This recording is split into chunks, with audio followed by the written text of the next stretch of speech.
Hi, this is Bill Murphy and Mike Bitton here at PAX East. We're here at the Funcom booth with the Secret World, and we are with... My name is Andersen, and I'm the Junior Communications Manager of Funcom. He gave you his short name. His long one I was not going to try to butcher, so that's good. So this is Andersen. He's going to show us the abilities wheel and the skills and the progression system itself. And then we're going to go to the combat so you can actually see how it all works. Yeah, so here I have a build with fist weapons and chaos magic, and it's an AoE build, so it does area damage, and it uses synergies between all the abilities to, I use chaos magic to stun them, and then I just rip their throats out with fist weapons. So every ability is carefully chosen so it fits together, so they make a build that works really strong, really cool, and you can do all sorts of stuff. So like when you say it's AoE magic and then you get in and rip their throats out with fist weapons? Okay, I like that idea.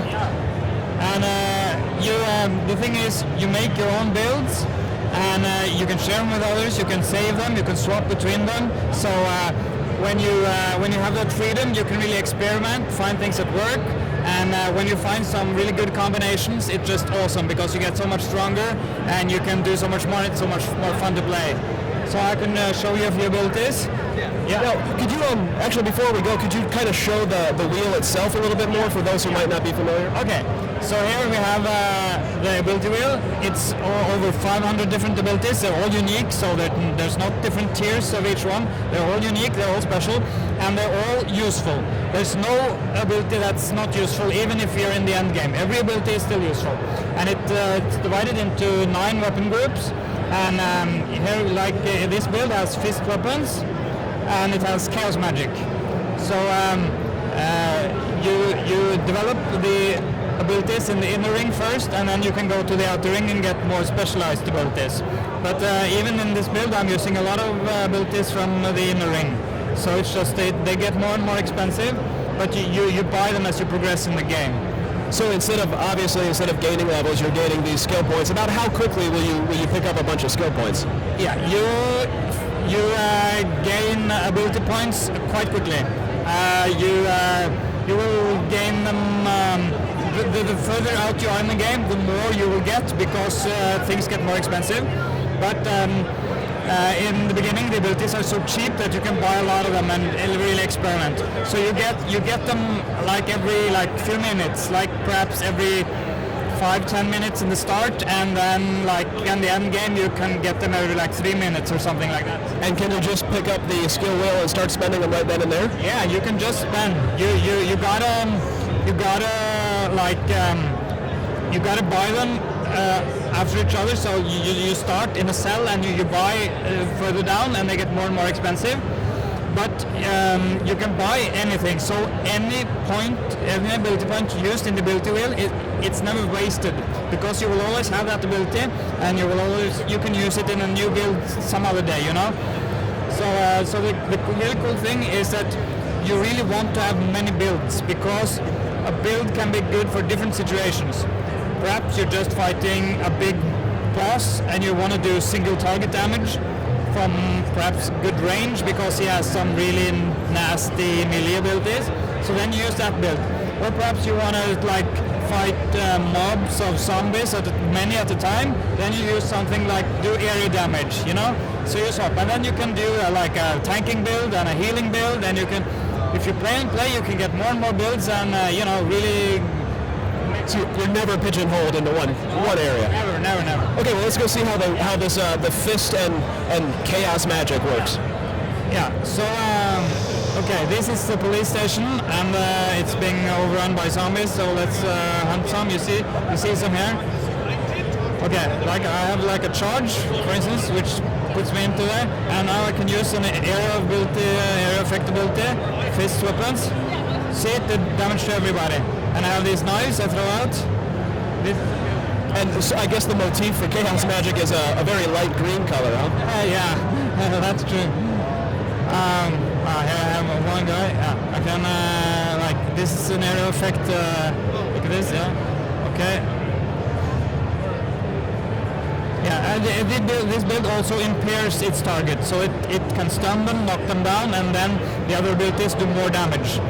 Now, is that actually like a table leg on your back?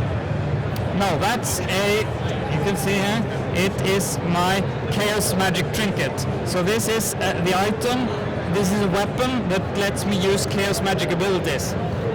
And I have fist weapons on my hands, as you see. You have to use the right weapons to be able to use the abilities. So you can't have a lot of shotgun abilities with your Chaos Magic weapon. Yeah, but you can use any passive ability from the entire wheel.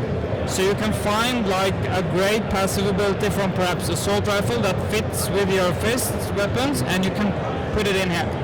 So that's for passive, but for active you have to have the weapon equipped. So no, it's not a table leg. It's an awesome weapon. But these are just starter weapons. So they're this is just a beginner area pretty much.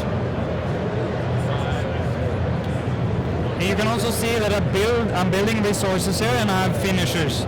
So this is a finisher for Chaos Magic, and this is a finisher for Fist Magic. And there we have a little lag, yeah. For players that are new or maybe overwhelmed by the system, I understand you have a template system. Yes. Is that in the game right now? Can you talk about that a little bit? It's not in the game, but I can talk a lot about it, yeah.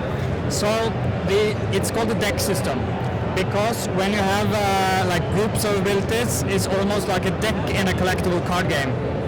Because you want to build a good deck, and you make them fit together.